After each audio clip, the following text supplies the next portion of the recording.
Papaano ka maniniwala kay Bongbong? Eh ito sinasabi ng dating economic advisor niya. Ayan oh, ito sinasabi ng dating economic advisor. Sabi ko nga sa inyo, yung may alam versus walang alam. Si Bongbong, walang alam. Tinan mo kung anong pinagsasasabi.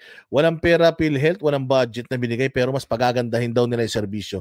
Kinuha nila yung pera. 90 billion yung kinuha nila. Nilagay nila sa National Treasury. Putangin na, pagagandahin daw nila yung serbisyo. Saan ka makakakita ng ganyan? O tingnanin mo. O, pakinggan ninyo sasabihin nitong dati niyang economic advisor, USEC, na dilawanta ito dilawanta ito. Alam naman natin, pag dilawanta alam natin pag dilawang tae, di ba, kakampi nila Marcos yan. Pero ito, tingnan mo, iba sinasabi. O, pakinggan ninyo kung ano sasabihin nung matalino doon sa walang alam. Ako po sobrang disappointed dito sa kinalabasan ng national budget natin. Kasi mukhang hindi nauunawaan ng gobyernong to na mahalaga din na nag-iinvest tayo sa taong bayan. Yan yung tinatawag nating human capital Lalong-lalo na sa health at education. Itong PhilHealth po, napakalaking issue nito. Dahil meron tayong mga existing na batas na nagtatakda na kailangan magbigay ng government counterpart bilang subsidy sa mga premium ng mga kababayan natin na hindi kayang magbayad ng premium ng PhilHealth. Kaya nga po kailangan yan para maisali din sila sa PhilHealth. Yan po yung mga kababayan nating mahihirap, seniors, PWD. Automatically po ay enrolled sila sa PhilHealth pero kailangan bayaran ng gobyerno yung subsidy nila. O, kuha. O, dito sa mga tangang mga supporter ni Bongbong dito, kuha nyo na. Kuha nyo yung ibig sabihin. Ha? I-enroll natin lahat ng mga Pilipino. Ha? Pero syempre, gobyerno ang magsasubsidize nun. Yung kukunin supposedly ng mga Pilipino na walang trabaho na tulong sa PhilHealth, gobyerno yung subsidy from the government, yung pagkukunan nun because batas yun eh. Mantakin mo, batas tapos hindi mo pinondohan yung batas. Yan ang hindi naiintindihan nitong mga tulongges na ito eh. Palibasa mga unemployed kayo eh. Hindi kayo naghuhulog ng mga, nagbabayad ng mga taxes, hindi kayo naghuhulog sa mga PhilHealth nyo, kaya wala kayong mga alam eh. Plain and simple, the government should pay for the premiums netong mga hindi naman members na in-enroll natin sa PhilHealth. Okay, kuha. Oh, diretso. Nakatakda yan sa batas. So nakaka-disappoint na mismo yung mga congressman at senador natin ang nag-violate ng existing laws natin. Ito namang education, nakita natin na napakapangit ng performance ng ating education sector relative to other countries in the world. Hindi po ba nakita natin na yung mga 10 years old natin halos napakababa ng... Oh, katulad nito, mga OFW natin naguhulog kahit naman hindi ino-honor sa ibang bansa yung PhilHealth. Pero minamandate sila na maghulog para may pondo. Para meron tayong magamit. Ilan ang OFW? Ilan ang nagbabayad ng PhilHealth? Bago umalis, requirement yun. Nire-require sa lahat ng OFW to pay yung mga balance nila sa PhilHealth bago sila paalisin ulit. Tama, mali. Pag nagkasakit sila, ino-honor ba ang PhilHealth sa mga ospital sa ibang bansa? They have to go back to the Philippines at dito magpa-hospital in order for them to take advantage nung premium nila, which is what? Putang ina niyan, may cancer ka, yung case rate mo parang may sore eyes ka lang. Ganun yun.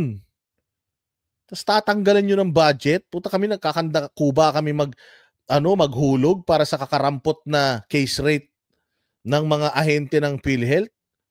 Tapos kukunin nyo yung budget. Pati ba naman yung mga... Tinan nyo nung nakaraang taon, sa 1 milyon na buntis, 50% lang yung na-accommodate ng PhilHealth. May subsidy pa tayo nun. May subsidy pa tayo nun. 50% lang ng mga buntis last year ang na-accommodate nila. Wala pang 50% doon sa mga hindi buntis na nagkasakit. Yung na-accommodate nila, may subsidy pa nun. Paano pa kaya ngayon na walang subsidy? Tapos sasabihin ni Bongbong na huwag tayo mag-alala?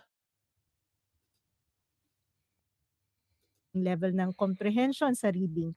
Kung babawasan pa natin yung budget natin sa education, mas nakakalungkot po yun dahil imbes na suportahan at pagandahin yung ating education sector ay hindi pa napaprioritize. Tama kasi paano mo papagandahin yung isang bagay na binawasan mo ng budget?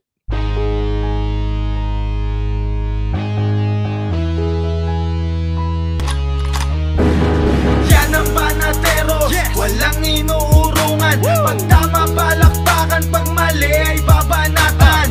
Yan ang Banateros, boses ng ordinaryong Pilipino. Banateros ay walang makakaawan. Walang inuurungan, Banateros ay tinutulungan. Mga ordinaryong Pilipino, bawat mali tinututukan. Handang ituwid mga baliko, kasagutan sa tanong matino. Banateros ay hindi hihinto, sa tungkulin di mabibigo.